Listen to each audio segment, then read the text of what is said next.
Hare Krishna. Welcome you all in the class. आज की इस मंडे क्लास में आप सभी वैष्णव का बहुत बहुत स्वागत है। तो आप सब अच्छे से होंगे। और इस फ्राइडे है हमारी पांडव निर्जला एकादशी। आप सभी उसकी तरफ से तैयारी रखिए, है ना। फ्राइडे निर्जला एकादशी और सैटरडे दही चूड़ा फेस्टिवल है। और 29 को फिर स्नान यात्रा, स्नान पूर्णिमा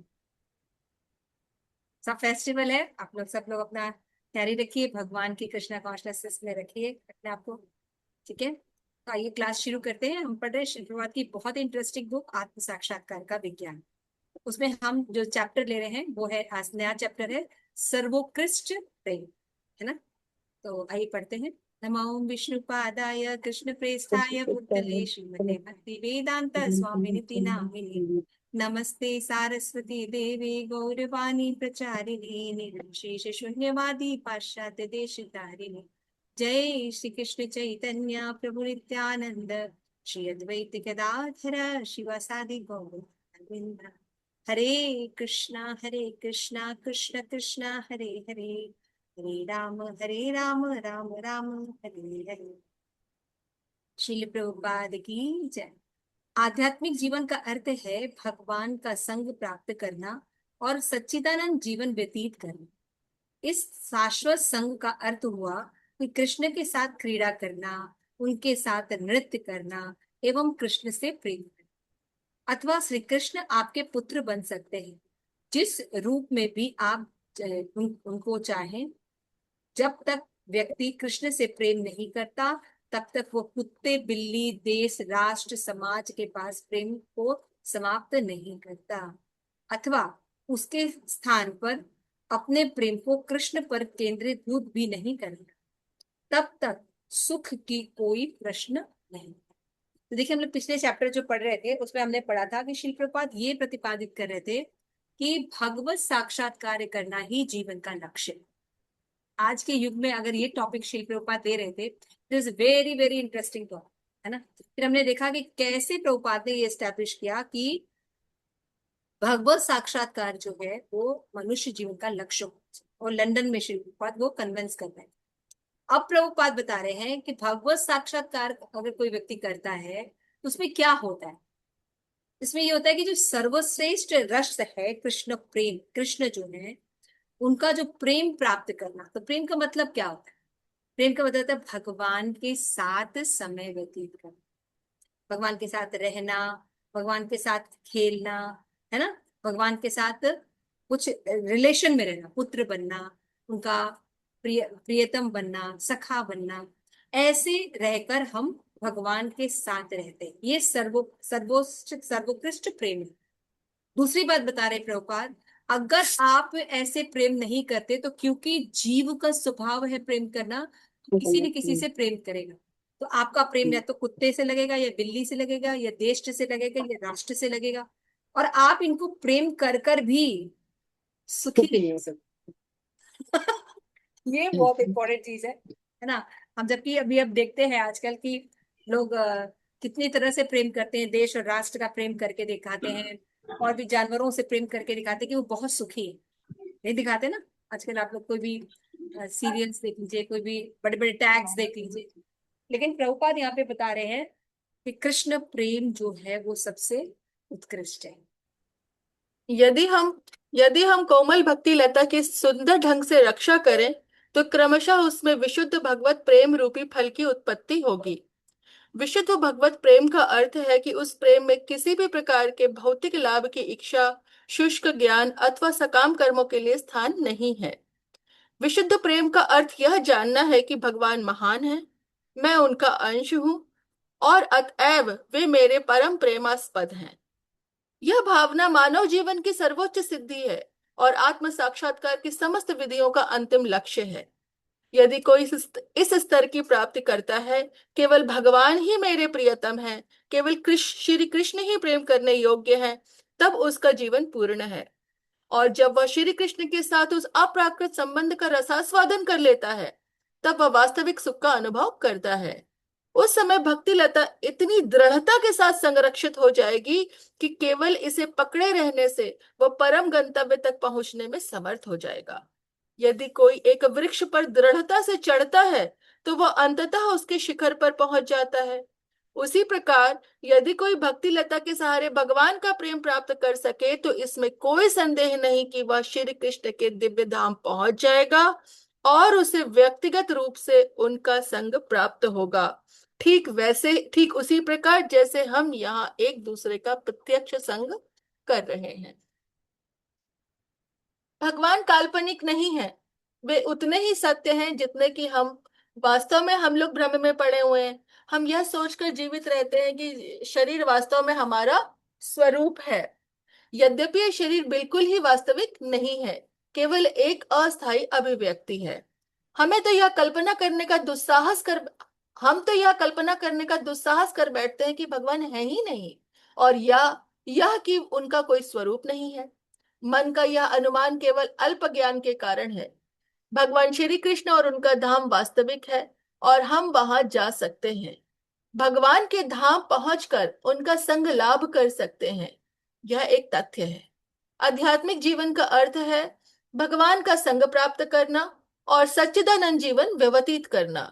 इस शाश्वत संग का अर्थ है श्री कृष्ण के साथ क्रीड़ा करना, उनके साथ नृत्य करना एवं उनसे प्रेम करना।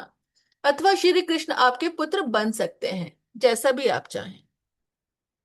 श्री कृष्ण के साथ 5 प्रधान संबंध हैं: शांत भक्त के रूप में, दास के रूप में, सखा के रूप में, माता पिता के रूप में और प्रेमिका के रूप में। श्री कृष्ण के धाम में गौएं तक मुक्त आत्मा है, उनको सुरभि गाय कहा जाता है। अनेक लोकप्रिय चित्र हैं जो यह दर्शाते हैं कि श्री कृष्ण किस प्रकार गौओं से प्रेम करते हैं, कैसे वे उनका आलिंगन एवं चुंबन करते हैं। श्री कृष्ण के साथ ऐसा संबंध शांत रस कहलाता है। श्री कृष्ण के द्वारा उनका स्पर्श कर देने मात्र से उनको पूर्ण सुख प्राप्त हो जाता है। ठीक है, थैंक यू माता जी। तो यहाँ पे हम देखेंगे कि शिल प्रपात इसको इलैबोरेट कर रहे हैं, जो भी प्रसंग चल रहा था उसी प्रसंग को इलैबोरेट कर रहे हैं। ये क्यों बता रहे हैं शिल प्रपात? क्योंकि समाज में अब विघटन हो चुका है। कलयुग के कारण लोग क्या हो चुके हैं? पतित हो चुके हैं। पतित क्यों हो गए हैं? क्योंकि ब्राह्मण संस्कृति अभी नहीं है भारत में। अब ये जो लगातार आक्रांतकाओं का जो समावेश हुआ, तो उसमें सबसे ज्यादा सनातन धर्म को खत्म करने की कोशिश की गई। और सनातन धर्म में क्या स्थिति आ गई कि सनातन धर्म अपने मूल स्वभाव से पूरी तरह से निकल गए, है ना। तो पहले ही जब सनातन धर्म स्टैब्लिश था तो लोग जानते थे कि भगवान कृष्ण है, उनकी भक्ति करना ही जीवन का लक्ष्य है। लेकिन जब बहुत से 800 साल, समझ लीजिए 800 साल या 1000 साल से ज्यादा भारत जो है गुलाम है ना, कभी मुगलों का कभी अंग्रेजों का। तो स्थूल रूप से नुकसान जो है वो मुगल साम्राज्य ने हमारा किया, है ना। लेकिन सूक्ष्म रूप से नुकसान जो है वो अंग्रेजों ने, है ना। अंग्रेजों ने ऐसा किया, कुछ नीतियां बनाकर, नए नए कानून लाकर, है ना। और साथ में सनातन धर्म की कुरीतियों को समाज से जोड़कर बताना। और सबसे ज्यादा उन्होंने जो विघटन किया वो किया मंदिरों, क्योंकि सबसे ज्यादा सनातन धर्म की जो आस्था थी या निष्ठा थी वो किसमें थी? मंदिरों में, भगवान में, राम में, कृष्ण में, है ना। इनको उन्होंने डिस्प्यूटेड कर दिया। क्या कह दिया? क्या है? माइथोलॉजी है ना, माइथोलॉजी। दूसरा सिर्फ गुरुकुल सिस्टम नष्ट हो गया। जब ये सब चीजें हो गई तो क्या चीजें उन्होंने स्टैब्लिश की? उन्होंने मिशनरी स्कूल्स स्टैब्लिश किए, है ना। और हमारे जो जनरेशन्स होते हैं फिर वो उनमें पढ़ने लगे। और आज पढ़ने के बाद अगर आप देखेंगे एक जनरेशन, तो तुरंत से प्रभाव दिखाई नहीं देते, है ना। प्रभाव 1 सेकेंड जनरेशन या 3rd जनरेशन से दिखाई देने शुरू हुआ। तो 1980s में जब 20s में ये सब चीजें हो गई तो 1980 के आते आते फर्स्ट जनरेशन तैयार हुई। वो लोग जो शिक्षा ग्रहण करते हैं वो सबसे ज्यादा भगवान और सनातन धर्म को नहीं मानते। तो हालांकि हमारे देश को आजादी मिल गई, लेकिन जैसा आप जानते हैं कि गोरी चमड़ी तो चली गई, लेकिन उनकी विचारधारा, उनकी जो सोच थी, वो आज इस ब्राउन स्किन में, है ना, ब्राउन आईज के लोग ही हैं, हमारे जैसे ही लोग हैं। और वो ही हमारे सनातन धर्म को क्रिटिसाइज करते, वही सारी थ्योरी, वही सारे लॉजिक्स लेकर रहते हैं, मायावादी, है ना। तो जब शिल प्रभुपाद आए, तो शिल प्रभुपाद के समय एक बहुत ही ज्यादा जो चीजें प्रभुपाद को देखने को मिली कि एक तो भगवान का कॉन्सेप्ट नहीं पता है, दूसरा मनुष्य जीवन का लक्ष्य नहीं पता। लोग इंटेलिजेंट हो रहे हैं, डॉक्टर बन रहे हैं, इंजीनियर बन रहे हैं, बहुत सी चीजें हो रही है, सारी डेवलपमेंट हो रही है, लेकिन मनुष्य जीवन जो है वो पूरी तरह से दिशाहीन, दिशाहीन। इसलिए शील प्रभुपाद को निकलना पड़ा और सर्वोत्कृष्ट प्रेम को स्टैब्लिश कर। समझ रहे हैं आप लोग? क्यों क्यों? क्योंकि ये जो ज्ञान है हमारा सनातन धर्म का, ये लुप्त हो गया। इसको रीस्टैब्लिश किया, गुरु परंपरा वापस दी हमें शील प्रभुपाद, है ना। और ये लोगों को बताने की कोशिश की जा रही है, प्रभुपाद ये समझाने की कोशिश कर रहे हैं कि कृष्ण जैसा रिलेशन हम भौतिक जगत में रखते हैं, वैसा ही रिलेशन आध्यात्मिक जगत में कृष्ण के साथ हमें रखना है। यही मनुष्य जीवन का लक्ष्य है। क्योंकि हर व्यक्ति प्रेम करना चाहता है। यदि कोई कोमल भक्ति लता के सुंदर ढंग से रक्षा करे, तो क्रमशः उसमें विशुद्ध कृष्ण रूपी प्रेम लग जाए। यानी प्रभुपाद सबसे पहली लाइन में आप देखिए, माधुर्य कांदमनी जैसे ग्रंथों के नॉलेज को आपको दे, भक्ति को, जो हमारे विश्वनाथ चक्रवर्ती ठाकुर है, उन्होंने लता के रूप में पर्सोनिफाई किया है, या रूपक के रूप में प्रेजेंट किया, भक्ति लता, है ना। तो भक्ति लता, जैसे कोई लता होती है तो उसमें प्लांट, पत्ते होते हैं, स्टेम्स होते हैं, फ्लावर्स होते हैं, फूल होते हैं। तो उसे बता रहे कि जो भक्ति लता को, जैसे लता होती है उसको फिर गार्डनिंग की जाती है ना, ताकि कोई जानवर आके या कोई चीज उसे वो नुकसान ना हो जाए। तो यहाँ पे बता रहे प्रभुपाद की भक्ति भी एक लता है, अगर उसको ठीक से रक्षा किया जाएगा तो उसमें जो फल लगता है वो फल होता है कृष्ण।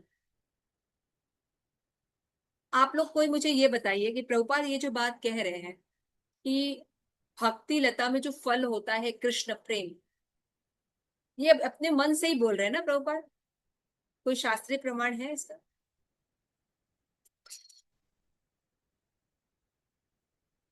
अगर आप लोगों से पूछा जाए कि कृष्ण प्रेम जो है वो कृष्ण प्रेम ही सब कुछ है, उसी के थ्रू भगवान मिलने वाले हैं, तो ये बात कहीं लिखी है शास्त्र में? भागवतम में, भगवत गीता में, या चैतन्य चरितमृत में कहीं लिखा है ये बात? माता जी एक श्लोक है चैतन्य चैतामृत में, चैतन्य चैतामृत में, बट श्लोक याद नहीं आ रहा। भक्ति लता बीज करके श्लोक है चैतन्य चैतामृत में। प्रेम के लिए चाहिए लोगों, भक्ति लता बीज के लिए। भगवत गीता में भगवान ने कहा है, भक्त्या माम अभिजानाति यावना चसी तत्वतः। भगवान ने खुद कहा है, भक्ति के द्वारा ही मुझे जाना जा सकता, ना। चैतन्य महाप्रभु ने कहा है कि पंचम पुरुषार्थ क्या है? कृष्ण प्रेम। धर्म अर्थ काम मोक्ष नहीं, पंचम पुरुषार्थ कृष्ण प्रेम है, वो हमारे जीवन का लक्ष्य है। ये सब शास्त्रीय एविडेंस है। फर्स्ट लाइन ही देखिए, प्रभुपाद जो बता रहे हैं, कहाँ से बता रहे हैं? माधुर्य। इसका मतलब क्या है कि प्रभुपाद बहुत लिबरल दृष्टिकोण लेकर चल रहे हैं। किसको बता रहे हैं? विदेश में प्रचार कर रहे हैं लोग। और प्रभुपाद ये इतने कॉन्फिडेंटली, इतना इतना सीक्रेट नॉलेज क्यों बता रहे हैं? क्यों बता रहे हैं? कि समाज की जो स्थिति है, उसको जब तक वास्तविक ज्ञान नहीं मिलेगा तब तक ठीक नहीं हो सकता। समझ रहे हो? हर लोग जो तलाश कर रहे हैं, ऐसे सुखी होंगे, ऐसे ऐसे प्रेम करेंगे, ऐसे चीजें होंगी, और उनको कोई क्लू नहीं है, आइडिया नहीं है।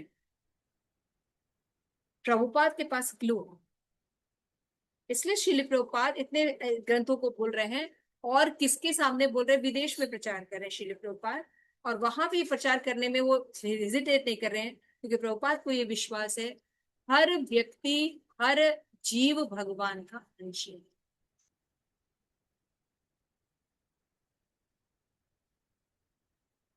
है ना। हर व्यक्ति जो है भगवान का अंश है। अगर उसके पास प्रॉब्लम है, देश में अकाल है, युद्ध है, महामारी है, डिप्रेशन है, ये जो अनेक प्रकार के विकास के बाद भी ये चीजें दिखाई दे रही है। क्यों दिखाई दे रही है? क्योंकि जीव का जो लक्ष्य है वो मिसिंग।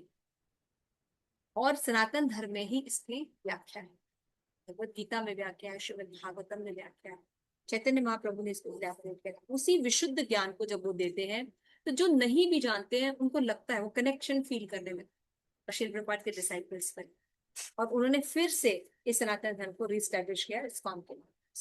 यहाँ पे आगे बढ़ते हैं। श्रील प्रभुपाद कहते हैं कि विशुद्ध प्रेम का मतलब क्या होता है? उस प्रेम में किसी प्रकार का सांसारिक लाभ, शुष्क ज्ञान और सकाम कर्मों से रहित होता है। कल हम लोग क्लास लिया था तो बता रहे थे श्रीमद् भागवतम का श्लोक, सवै पुंसाम परो धर्म यतो भक्ति अधोक्षजे अहेतु की अप्रतिहता ये आत्मा से प्रसिद्ध। यही बात श्री प्रभुपाद ने बताया। तो विशुद्ध प्रेम का मतलब ये है ये ज्ञान होना कि भगवान महान है। और क्या ज्ञान हुआ? मैं उनका अंश हूं और मेरा परम प्रेम प्रेमास्पद है, कहते वो मेरे लिए परम है। यह भावना मानव जीवन की सर्वोच्च सिद्धि है। यानी मैं कृष्ण का हूं और I belong to Krishna, when I go back to Krishna then I become. किसी भी कोई भी ऑब्जेक्ट आप ले लीजिए, उसका कोई भी पार्ट उसको अलग करिए, अगर वो उसमें जाके फिक्स नहीं होगा तब तक वो सही नहीं होगा। मान लीजिए एक अग्नि जल रही, अग्नि बड़ी सी अग्नि जल रही है, खूब बड़ी है ना, उसकी चिंगारी जो है वो थोड़ा निकल के थोड़ी दूर चली जाएगी, तो उसका अस्तित्व थोड़ी देर के लिए रहेगा। लेकिन चिंगारी अगर मूल अग्नि से जल के रहेगी तो हमेशा प्रज्वलित रहेगी। शरीर, शरीर का कोई अंग, जैसे ये हाथ है मेरा, अगर ये हाथ शोभायमान कब है? जब ये शरीर के साथ जुड़ा हुआ है और शरीर की सेवा। अगर ये हाथ इंडिपेंडेंट हो जाए और काट दे और अलग हो जाए कि नहीं मैं शरीर के साथ नहीं रहूंगा, तो इसकी कोई वैल्यू नहीं। इसी तरह श्रील प्रभुपाद यहाँ पे बता रहे हैं, या आत्म साक्षात्कार के रियलाइजेशन के कई स्टेप्स होते हैं। तो हम शरीर ने आत्मा हो सकता है रियलाइजेशन हो, और भी ऐसे कई छोटे छोटे रियलाइजेशन हो। लेकिन जब तक आप ये रियलाइज नहीं करेंगे कि I belong to Krishna, Krishna is the supreme personality of godhead, तब तक हम शांति प्राप्त नहीं कर सकते। यानी भगवत रियलाइजेशन होना बहुत जरूरी। क्लियर हो रहा? उसके बाद क्या होता है? यदि कोई इस स्तर पर प्राप्ति करता है तो भगवान मेरे प्रियतम है, फिर क्या करता है? खाली भगवान को प्रेम, हाँ भगवान है उनसे प्रेम करना, ऐसा पढ़ लिया तो नहीं, रिलेशन स्टैब्लिश करना पड़ेगा। सखा के रूप में, प्रेमी के रूप में, फ्रेंड के रूप में, माता पिता के रूप में, पुत्र के रूप में आपको संबंध स्टैब्लिश करना पड़ेगा कृष्ण से। जब स्टैब्लिश करेंगे, ये कैसे होता है? भक्ति के द्वारा होता है।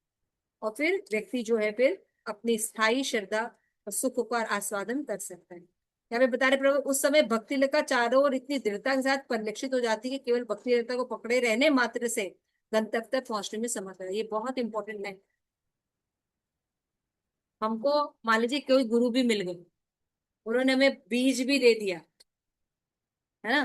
भक्ति का बीज क्या होता है? Methods, rules and regulation. ये भक्ति लता का बीज है। तो जब हमें कोई गुरु मान लो मिल भी गया, हमें एक बीज भी दे दिया, लेकिन हमने उस बीज की रक्षा नहीं की। भक्तिविनोद ठाकुर कहते हैं इसमें कूटी नाटी, जीव हिंसा, अपराध, ये सब अगर हम कर रहे हैं तो भक्ति लता के जैसे ही दूसरे प्लांट्स उग जाएंगे, खरपतवार जिसको कहते हैं, हम उसको पानी डालेंगे, श्रवण करेंगे, कीर्तन करेंगे, लेकिन कौन सी लता निकल रही है? अनर्थों की, अपराध की, आपके जीव हिंसा की, ये सब जो कुटी नाटी है, ये सब जो अनर्थ हैं, इनको हम एक्चुअल में नरिश करेंगे और भक्ति लता उसमें मर जाएंगे। इसलिए गुरु का एक्सपर्ट होना भी बहुत जरूरी है, जो हमें गाइड करते रहे कि हम भक्ति लता को नरिश कर रहे हैं कि हम अनर्थों के नरिश करें। यदि कोई एक वृक्ष पर निरंतर चढ़ता है तो अंत में वृक्ष के शिखर पर पहुंच ही जाता है। सीधी सी बात है ना, क्यों सची माई? अगर आप रोज कृष्ण के बारे में सुन रही है, रोज हरि नाम कर रही है, रोज प्रसाद कर रही है, तो पहुंचेंगी ना, भले देर से पहुंचेंगी। वही बात को, उसी प्रकार भक्ति लता के सहारे व्यक्ति जो है कृष्ण प्रेम तक पहुंच जाए, ये हो जाएगा। हम बता रहे हैं, कोई संदेह नहीं है इसमें, क्योंकि हम कृष्ण के अप्राकृतिक धाम में पहुंच जाएंगे। भगवान का धाम अप्राकृतिक है, कौन समझाएगा? कोई समझाने की कोशिश करे। हरे कृष्ण माता जी। अप्राकृतिक है भगवान का धाम। हरे परम कृष्ण। श्रेष्ठ माता जी बताइए। हरे कृष्ण। अप्राकृतिक जो हमारे सोच से परे है, ये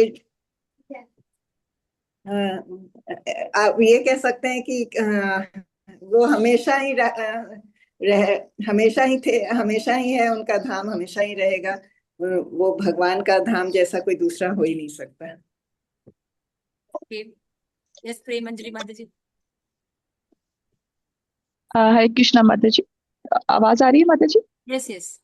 हाँ, तो अप्राकृतिक का मतलब है कि प्रकृति के नियमों से नहीं बना है ना, प्रकृति के तीन गुण से नहीं बना है। वो तीन गुण जो बना है सत चित आनंद का है, उसको बोलते हैं अप्राकृतिक। थैंक यू माता जी। तो अब समझ में आया? अप्राकृतिक शब्द थोड़ा याद रखिए। प्रकृति मतलब गुण, जिसे जन्म मृत्यु जरा व्याधि होती है, लेकिन अप्राकृतिक क्या होता है? गुणों से। ठीक है, प्रेम पत्नी माता जी आप कुछ कह रहे थे? वो सॉरी, इसी के लिए ही बता रही थी जो हाँ आप बताइए क्वेश्चन बताइए, पूछ रहे थे, इसी के क्या लिए। आप बताइए। मतलब एक तो यही है, जैसे माता जी ने बताया कि तीन गुणों से परे, और दूसरा कि जैसे यहाँ की जो हर वस्तु है, आई थिंक मुझे लगता है जैसे कि पृथ्वी अग्नि जल वायु आकाश, इन चीजों से मिलके बनी है, पांच महाभूत जो है। लेकिन वहां की जो चीजें हैं वो सब आध्यात्मिक है, तो उसका तत्व अलग होगा। मतलब ये एक मेरा थोड़ा सा ये था कि वो जो वहां पे हर वस्तु सच्चिदानंद से बनी है। जैसे कि वो कहते हैं वहां पर मतलब चिंतामणि से बना है वहां का जो पूरा धाम है, तो तत्व भी तो अलग होगा ना। हाँ ठीक है, थैंक यू माता जी। हाँ यही बात बोली। तो यहाँ पे बताया है भगवान का धाम और प्राकृतिक है, तो हमारे लिए क्या बेनिफिटेड है, हमें क्यों ये बताया जाए? अहेतु की माता जी, प्रभुपाद हमें क्यों बता रहे? प्रभुपाद का धाम मान लो है भी अप्राकृतिक, चलो बता दिया सच्चिदानंद है, तो हमें क्यों बताया जा रहा है? क्योंकि हम जो इस जगत में रह रहे हैं, मतलब ये तो वो ये तीनों गुणों से मतलब दूषित वो है, तो मतलब वहां की विशेषता बता रहे हैं कि वो मतलब क्यों चिन्मय बता है। रहे हैं हमें? हमें हमें क्या है, हमें क्या प्रॉब्लम है? हम अपने घर में बढ़िया से रह रहे हैं। क्योंकि हमारा असली घर तो वही है ना। हमारा असली घर वही है। ओके, और कुछ? यस प्रेम मंजरी माता जी। क्योंकि माता जी हमारी भगवान का अंश होने की हमारी प्रवृत्ति है कि हमें सब कुछ शाश्वत चाहिए, चेंज नहीं होना चाहिए, ये है बात ना। है, और यहाँ पे समझ रहे? ये भी इम्पोर्टेंट बात है कि हम भगवान के अंश है ना, हम शरीर नहीं है, हम सच्चिदानंद ही है हम सच्चिदानंद, वो भी धाम। ना। सच्ची में यही बोले ना अभी? जी माता जी, हम भी सच्चिदानंद है और वो धाम भी सच्चिदानंद, तो हमारा तो मूल स्वरूप वहीं पे है। हमारा मूल स्वरूप वहीं पे है, हमारा घर वहीं है, हम वहीं सुखी रह सकते हैं। हम यहाँ सुखी हो ही नहीं सकते, यहाँ हर तो चीज फिर जड़ है। हम भगवान के अंश हैं, तो हमारा वास्तविक घर वही है ना, क्योंकि हम प्रकृति के अंश नहीं है, भौतिक जगत के अंश नहीं है, हम भगवान के अंश हैं, और भगवान का वास्तविक क्योंकि घर ये जो वही है। बुक है आत्म साक्षात्कार का विज्ञान, ये तब समझ में आएगी जब आप माधुर्य कादम्बिनी पढ़ चुके हो, गीता पढ़ चुके हो, भागवत पढ़ चुके हो, चेतन चैतन्य का ज्ञान हो। अदरवाइज ये बुक के डीपनेस नहीं समझ में आए, है ना? समझ में आ रहा है? फिर श्री प्रपात करे, व्यक्तिगत रूप से उनका संग प्राप्त होता है कहाँ पे? जहाँ भगवान का धाम है। क्योंकि हम, आप देखिए, हर व्यक्ति किसी न किसी से प्रेम करना चाहे, है ना, लेकिन सही व्यक्ति नहीं मिल रहा, इसीलिए वो फ्रस्ट्रेटेड हो जाए। ऐसे बता रहे कि भगवान न कल्प और न ही काल्पनिक हैं। समझ में आ रहा है? श्री प्रभुपाद दूसरा पॉइंट क्या उठा रहे हैं? पहले तो ये बता रहे कि है कौन भगवान, हम कौन है, और क्यों हमें भगवान से ही प्रेम करने पर सुख मिलेगा। फिर बता रहे हैं दूसरा मैथोलॉजी जो है कि भगवान है तो ही नहीं, भगवान है ही नहीं, दिखाओ कहाँ भगवान होते हैं। तो श्री प्रभुपाद दूसरा पॉइंट बता रहे हैं, भगवान काल्पनिक या मायावादी नहीं। आप जिसको चाहे उसको भगवान बोल दीजिए, ऐसा नहीं। आप देखिए, किसी भी मुस्लिम व्यक्ति से पूछिए तो उसको अपने अल्लाह के बारे में कोई डाउट नहीं, है ना। वो अगर डॉक्टर उसको मान लीजिए कोई बीमारी हुई, डॉक्टर के पास गया, तो मान लो डॉक्टर उसको ठीक कर देता है, तो वो उसको ये नहीं कहता आप अल्लाह हैं, आप अल्लाह के द्वारा भेजे गए बंदे हैं। बोलते हैं ना, बोलते हैं ये कि अल्लाह नहीं। उसी से क्रिश्चियंस होते हैं, है ना, उनको ही पता है गॉड अलग होते हैं। गॉड के सन हो सकते हैं, गॉड के भेजे गए एंजल्स हो सकते हैं, वो भी ऐसे ही बोलते हैं। सुना है आपने कभी? कभी आपने देखा है किसी क्रिश्चियन या हिंदू या लोगों को, या और भी जो लोग धर्म में अभी हैं, सो कॉल्ड धर्म में, उनको मैटर क्लियर है, अल्लाह या गॉड हैं, बाकी सब उनके बंदे होते हैं, सन होते हैं, फादर होते हैं, सिस्टर होते हैं।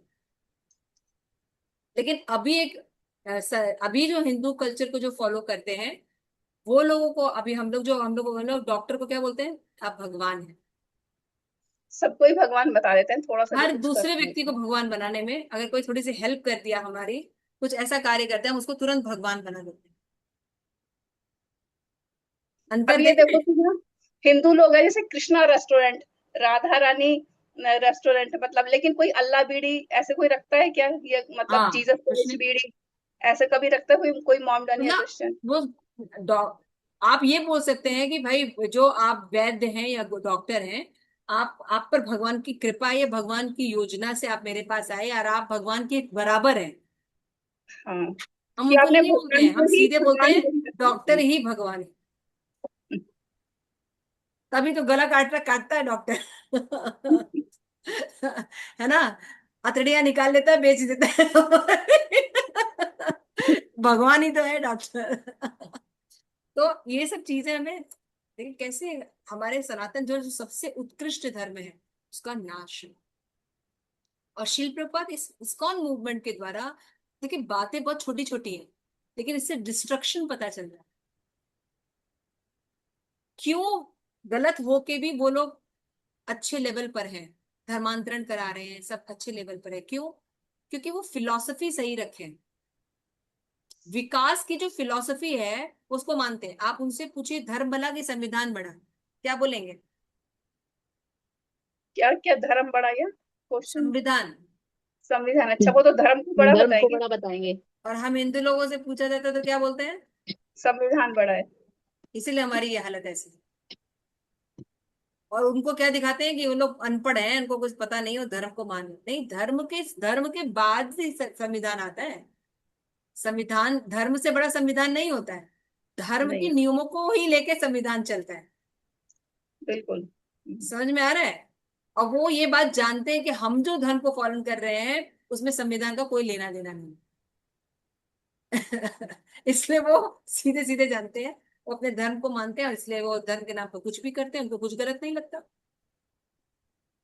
समझ में आ रहा है? मतलब गलत है वो, चीजें गलत कर रहे हैं, लेकिन वे फिलोसफी ठीक है। रास्ता ठीक है, हम्म। रास्ता ठीक है। बिल्कुल। समझ में आ रहा है? हम लोग जी ने माता। अपने रास्ते खत्म कर दिए, हमें ये तब पता ही नहीं चलता कि मंदिर बनाने से क्या होगा, हम्म। मंदिर जाने से क्या होगा, राम और कृष्ण को अपने जीवन में अपना लेने से क्या होगा। ये जो तिलक लगा लेंगे हम तो क्या हो जाएगा, है ना। जैसे प्रेमंजलि माता जी को पूना गई है, तो कहीं जा सकती थी बेचारी, रूम में बैठ के क्लास सुन रही थी। क्योंकि इम्पोर्टेंट पता है ना, इम्पोर्टेंट पता नहीं हो तो 1 मिनट लगता है बहाना बनाने, माता जी मेरे पास में टाइम नहीं। आप समझ रहे हैं? आप लोग भी कहीं कहीं हो सकते थे, हम भी कहीं हो सकते थे, कोई एक्सक्यूज दे सकते थे। लेकिन जब इम्पोर्टेंट पता होती है तो हम वो काम के लिए जरूर टाइम निकालते हैं। निकाल लेते हैं। इसीलिए प्रभुपाद उस बीज को डाल रहे हैं, लक्ष्य को डाल रहे हैं, जो हम भूल चुके हैं। और ये हिंदू मुस्लिम सिख ईसाई नहीं कर रहे प्रभुपाद। प्रभुपाद आते हैं कि हर जनमानस आज दुखी इसीलिए है, सही और वास्तविक ज्ञान लोप हो गया। और भारत भूमि जो है वो देव भूमि है, यहाँ पे वेद और पुराण रहे, है ना। लीडिंग करता है, आध्यात्मिक स्पिरिचुअलिज्म को लीड करने का देश है भारत। और आज वो ही दिशाहीन है, इसलिए शील प्रभुपाद अकेले गए। अब आप सोच कल्पना कीजिए शील प्रभुपाद ने कितना बड़ा काम किया। अगर प्रभुपाद नहीं गए होते, हमें कभी ये बातें पता नहीं चलती। हम मानव समाज को, कल्याण को जीवन का लक्ष्य मानते। हमारे साथ कैसे हनन हो रहा है हमें दिखाई भी नहीं देता, है ना। कैसे हमारा हनन हो रहा है, कैसे हमारे संस्कृति से हमें अलग किया गया, हमें कुछ समझ में नहीं। कितना बड़ा काम श्री प्रभुपाद ने सोचिए अकेले किया, है ना। कोई भी प्रभुपाद के साथ नहीं था। और एज कितनी थी? 70 साल। है ना। तो देखिए जब मैं गांधी जी के लिए एक गाना बना था, बहुत पुराना गाना शायद, बिना खड़क बिना ढाल साबरमती के बिना कर खड़क दे, बिना तलवार, तो कर भक्ति दिया साबरमती ज्ञान के स्वामी तूने कर दिया कर कमाल। दे दिया दी था। हमें आजादी बिना खड़ग गांधी बिना नाम गलत है। ढाल। आजादी के लिए बहुत कुर्बानियां दी गई, ऐसे खड़क और ढाल से नहीं मिल गई आजादी। कितने भगत सिंह और राजगुरु और हाँ, कितने फांसी पे जवान काटे गए हैं जवान लोग आराम से, कटे हैं। और काटे कितने और कटे हैं तब मिला ये आजादी, ऐसे नहीं मिली। तो अगर किसी ने सच में अगर ऐसी क्रांति क्रिएट की है तो वो शिल प्रभु, बिना किसी हिंसा के, बिना किसी हिंसा के, सबसे बिना बड़ी बात किसी है। सपोर्ट के, बिल्कुल, शरीर का सपोर्ट भी नहीं था शिल प्रभुपाद। केवल गुरु और भगवान की कृपा पर आश्रित केवल है। केवल इसको कहते हैं शुद्ध भक्त। और वो प्रभुपाद ने जो काम करके गए हैं उनके नाम को बेच बेच के आज भी हम खा रहे हैं। बिल्कुल, हम प्रभुपाद का ही तो बोल रहे हैं, जो भी बोल रहे हैं हमारा प्रभुपाद की थोड़ा ही है। बात करते हैं, प्रभुपाद के नाम पे ही हम लोग प्रचार करते हैं, प्रभुपाद के नाम पे ही सारा स्कॉन चल रहा है। ये सब बातें देखिए इस समय लिखा नहीं है, लेकिन प्रभुपाद जो ये कह रहे हैं ना, काल्पनिक, भगवान हम्म काल्पनिक नहीं है। हम्म तो ये जब थॉट्स आती हैं, ये जो संस्कृति पीछे रहती है, ये लोग बोलते हैं भगवान काल्पनिक है, भगवान मायावादी है, भगवान हमारे तरह है, भगवान होते ही नहीं है। मतलब इवन ये तक कहते हैं भगवान की लीलाएं सब कथाएं हैं, कहानियां हैं। कल्पना, ऐसे कैसे हो सकता है, वो ऐसे ये कैसे मानते भी कर नहीं सकते सच्चाई, हैं, है ना। कथाएं कह रहे थे उनको। तो वो उतने ही सत्य हैं जितने हम, गोपाल लास्ट में बताते हैं। काल्पनिक नहीं, जैसे हम सत्य है ना दिख रहे हैं, ऐसे ही भगवान सत्य है। और लेकिन लोग भ्रम में पड़े हुए हैं, है ना। इसलिए भगवान के वास्तविक स्वरूप को, अपने वास्तविक स्वरूप, अपने वास्तविक संबंध को, भगवान के साथ अपने वास्तविक रिलेशन को भूल चुके हैं। तो बात बताते हैं बहुत इंपॉर्टेंट लाइन, आध्यात्मिक जीवन का अर्थ क्या है। कौन बताएगा? पैराग्राफ में बताया प्रभुपाद, आध्यात्मिक जीवन का अर्थ क्या है। भगवान का संग प्राप्त करना। भगवान का, वेरी नाइस। भगवान का संग प्राप्त करना, सच्चिदानंद में जीवन बिताना। हाँ, भगवान का संग प्राप्त करके सच्चिदानंद जीवन बिताना, भगवान का संग प्राप्त करके प्याज लहसुन खाना, मीट मछली खाना नहीं। जैसे माता जी बता रहे हैं ना, राधा रानी ढाबा रहता है लेकिन मिलता मीट है। हाँ, वही तो। ऐसा नहीं, साथ सच्चिदानंद जीवन भी बिताना पड़ेगा। ठीक है, ये बहुत इंपॉर्टेंट है। श्रीपाद कहते हैं इस शाश्वत संघ का अर्थ क्या होता है, कृष्ण के साथ रह जाएंगे, उनके साथ क्रीड़ा करेंगे, रहेंगे।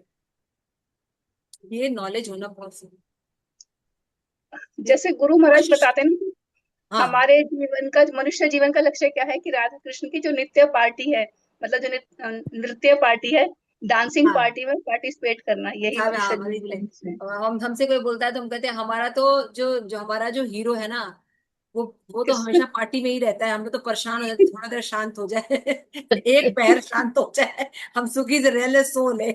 वो तो इतना पार्टी बॉय है वो। और उनके साथ जो श्रीमती हर राधा समय डांस, रानी है, वो हर तो समय डांस। वो तो शायद एक मिनट के लिए कृष्णा इधर उधर भी हो जाए, वो तो पार्टी अरेंज करती रहती है। उनकी तो 24। तो हमारे जो हीरो हीरोइन है वो तो पार्टी ओरिएंटेड लोग हैं, है ना। और प्रभुपाद बता रहे हैं लास्ट में कि हम भगवान के साथ रिलेशन कैसे डेवलप कर सकते हैं, 5 रसों, है ना। साथ में देखिए कितना सुन, ये आज हम लोग को नॉलेज है, इसको रैलिश नहीं कर रहे हैं हम लोग क्योंकि जानते हैं। लेकिन आप सोचिए जब किसी को पता ना हो, ये सब बताए तो कैसे अरे अच्छा भगवान के साथ हम क्रीड़ा कर सकते हैं, ऐसे रह सकते हैं। हाँ, कृपा करते हैं ऐसे नहीं, आप 5 रसों में इस भगवान के साथ रह सकते हैं, दास्य, साख्य, वात्सल्य, माधुर्य, है ना। ये सब का आप रिलेशन बनाते हैं। कृष्ण के धाम में गौए भी मुक्त आत्मा है, सच्चिदानंद प्रभु का सच्चिदानंद धाम का थोड़ा सा झलक दिखा रहे हैं कि वहां पे जो छोटी छोटी गाय भी है ना, सुरभि गाय, छोटी सी गाय भी जो सुरभि है ना। और भगवान या में लिखा है कि भगवान गाय को बहुत प्रिय है। उनको अलग अलग तरह से सेवा करते हैं, आलिंगन करना, उनको चराने लेके जाना, उनको चुंबन करना, उनकी रक्षा करना करते हैं। अभी हम श्रीमद् भागवतम 10th कैंटो पढ़ रहे थे, तो उसमें बता रहे थे, श्रील प्रभुपाद ने प्रपट में लिखा था गो ब्राह्मण हिताय च, है ना। भगवान दो चीजों की रक्षा करते हैं, गो और ब्राह्मण। और जब कोई हमको हास करता है तो ये दो चीजें खत्म करता है, ब्राह्मण और गो। अगर आप देखिएगा, जैसे मैंने बताया था कि जैसे अंग्रेज आए तो सूक्ष्म रूप से हमारा हनन, क्या ब्राह्मण संस्कृति को पूरा खत्म करना, हम्म। गुरुकुल और सिस्टम गाय ही खत्म कर दिए। और ब्राह्मणों को क्या ऐसे तो नाश किए, साथ में जैसे फिल्मों में या कैसे दिखाना, कोई अगर डाकू है, उचक्का है, बदमाश है, तो चोटी वाला होगा, तिलक लगाया होगा। हाँ, ये प्रेजेंट करने के लिए ऐसे लोग ये ऐसे होते हैं। सारा नरेशन हम लोगों का क्रिएट हम्म। है ना। हमारी आस्थाओं पर कितनी तरह से कुठाराघात किया गया। मंदिर को कैसे बनाते हैं, देवदासियों का वैश्यावृत्ति से जोड़ दिया मंदिरों। हम्म। कोई एक परंपरा में, ये सब परंपरा हमारी रही भी नहीं है। आप सोचिए, जाति प्रथा अगर आप थोड़ा पहले देखेंगे, अंग्रेजों के पहले का हमारे यहाँ जाति प्रथा नहीं थी। गुण कर्म विभागस्य, यस। अभी पीछे का मैं देख रही थी, उसमें निकला था गुरुकुल्स कैसे होते थे, उसमें कौन कौन लोग पढ़ते, डेटाज हैं कई गुरुकुल को। उसमें जो स्टूडेंट्स हैं वो वैश्य भी हैं, क्षत्रिय भी हैं, ब्राह्मण भी हैं और शूद्र भी हैं। अगर हमारे यहाँ कास्ट सिस्टम होता तो गुरुकुल में सब कैसे पढ़ रहे थे। आप समझ रहे हैं, ये सब हम पे थोपा गया है, सती प्रथा। और ये, जाति प्रथा। हाँ, इसको कैसे थोपा गया है, अंग्रेजों ने हमारे लोगों को यूज करके द ब्रेन वॉश किया गया, और फिर हमारे लोग उनकी भाषा बोलते हैं। लेकिन सबसे बड़ा माइनस पॉइंट है कि वहाँ यहाँ के लोग जब तक उनके साथ नहीं मिलेंगे वो नहीं कर सकते थे। यहाँ के वही तो कुछ बता लोग रहे हैं, उनको भूरी चमड़ी है, गोरी वही चमड़ी नहीं है। बस बस। भूरी चमड़ी में, भूरी आईज में रहकर लोग अंग्रेजों की जो फिलॉसफी है, जो उनको नाश करने की है, वो लेके जा रहे हैं। आप देख लीजिए, जितने बड़े पढ़े लिखे लोग रहेंगे उतना ही धर्म को नहीं मानते। ठीक है, तो यहाँ पे प्रभुपाद कह रहे हैं रस युक्त, कैसा संबंध रखना है, रस युक्त।